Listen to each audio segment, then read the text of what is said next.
So before we get started, I want to preference something because you probably clicked on this video thinking it's a review of Thundercats Roar, the cartoon series that was canceled a while back. It was that really not so great reboot of Thundercats. This is the best way I could say it, and basically it was trying to ape off the success of Teen Titans Go, which, admit it, it is successful whether you like it or not. But yeah, this is not a review of Thundercats Roar, the show. We're talking about Thundercats Roar Volume 2 of the Dynamite Comics run. Just want to get that out of the way, because I know someone's going to be like, about Thundercats Roar. Anyway, so Thundercats Roar, God, this is so weird, is the second volume in the current Delkin Shavely Thundercats reboot run over at Dynamite Comics, which I know, another comic coming out so soon. I did a review back in November, and that comic came out in October-ish, and now we're getting another comic in February, and we had the Chitara miniseries. Wow, Dynamite, you're actually suddenly on an upswing with trade delivery. Look, I have made it no secret time and time again that, while I love a good amount of Dynamite books, the trade releases are horrendous.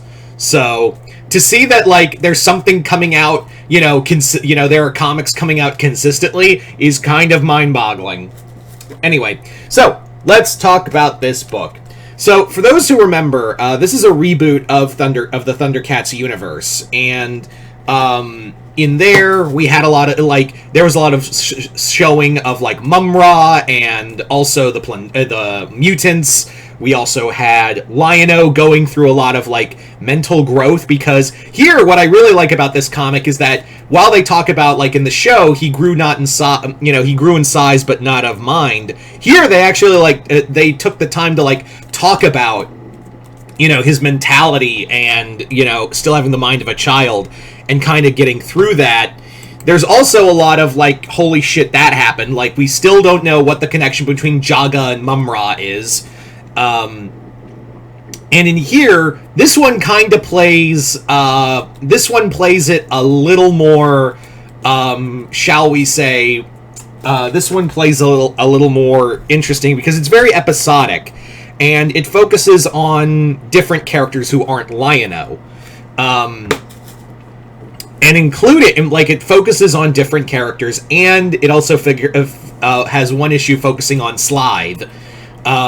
So each issue kind of plays out the same way, if I'm going to be honest. The issues that are standalone stories all kind of play the same way, but they each learn something new. Panthro, the twins, Chitara, and Tigra all learn something new throughout their stories, but it does get a little repetitive, and I feel like when we get to Volume 3, everyone's like, oh, you had secrets the whole time, so did you, because it's oh, they learned something earth-shattering about Third Earth, and then they don't talk about it. They're oh, I must, I can't bear to tell anyone about my secret. The only one who doesn't do that is Chitara, because she was, running to look for the traitor they had, the new character, Calica, who has been found by Jaga's ghost. We don't know what that's all about yet.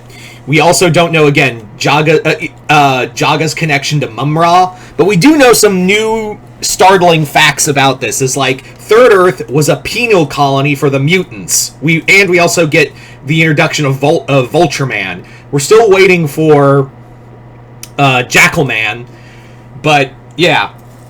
We also learn that this planet has existed a long time, and there is a definite connection between Jaga and Mumra, and we get a new character who's a threat to the universe, to the Thundercats universe, that is going to play a bigger role in the next story arc, called Apex. Apex is a cat-like character who clearly knows about the Sword of Plundar, as well as he's really has it with Cloudus. Now, again, there was a Apex one-shot that came out, but I haven't read it, so maybe they reveal his identity. But as it stands, like, yeah, we don't know who it is. It's an entirely new character that even Mum-Ra is like, oh shit. Like, he feels it, because Mum-Ra's like taking a breather after he was wounded by Lion-O this arc. And then he feels like Apex's energy, and he's like, oh shit. That's new. Like, I haven't felt that in a while. So he does know who. So Apex is gonna be a cool villain to see going forward. Yeah. I think the issue I really liked was Slythe, because here we get to see more of, like, a character for him. I've always liked Slythe as a villain, but here we get to find out that he wasn't, like, some, you know, barbarian, even though they were called, it was their world Plundar.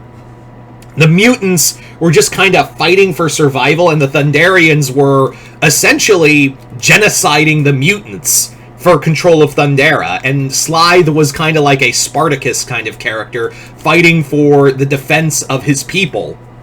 We also find out that, yeah, he has a family. And they are out there. We find out that, like, now that he's discovered that he has the Sword of Plundar, you know, he can try to unite his people now. So I liked the characters, like, they're giving new character to Slythe. And I like where we're going in this direction. This one felt more like, I will admit, Volume 2 feels more like setup for, like, the future arcs, but that's usually the case with a lot of, you know, Volume 2s, is that it's more like setup for it, and now we're just kind of patiently waiting for the payoff of this. And who knows, maybe by April we'll get Volume 3! Or May. I would actually be, like, as long as it's coming out consistently, right?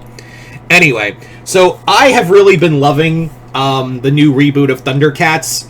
While the Chitara miniseries wasn't great, the main storyline has been pretty solid, and I really want to check out this storyline called Thundercats Lost, which is the miniseries involving, like, Pumaira and a few of the other characters that showed up in the later seasons, and talking about, like, what happened to them after Thundera was destroyed.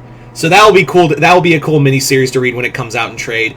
And like I said, while I didn't like a lot of what the Chitara prequel series, I still think the main title has been pretty fucking solid. So yeah. So Chris, my brother, thank you once again for this book. He's the one who sent it. I forgot to mention that earlier, but yeah, he's the one who sent me this book. So Chris, bottom of my heart, thank you again for keeping me in tune with this book. And you guys tell me in the comments below, if you've read the new volume of Thundercats, comment below, let me know what you guys thought of it. Other than that, hope you all enjoyed this. I'm Mr. Multiverse. I'll see you next time, the Multiverse.